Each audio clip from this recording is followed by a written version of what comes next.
Satyabama Institute of Science and Technology, Chennai and Sriperumbudur.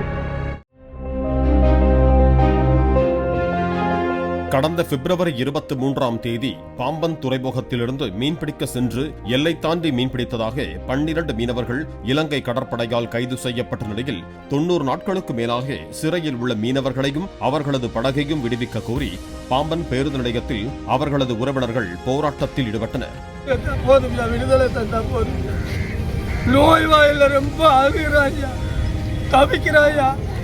நின்றா பேச முடியல, 2 கையும் பிள்ளைகளுக்கு இப்படி ஆடுது. சீக்கிரமாக எங்களுக்கு எங்க பிள்ளைகளை விடுவித்து தந்தா போதும்.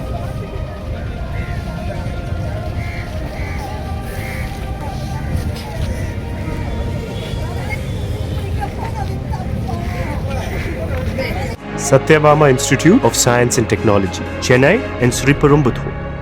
பிளே ஸ்டோர் மற்றும் ஆப் ஸ்டோரில் இருந்து பாலிமர் செயலியை QR கோடு மூலம் பதிவிறக்கம் செய்யுங்கள்.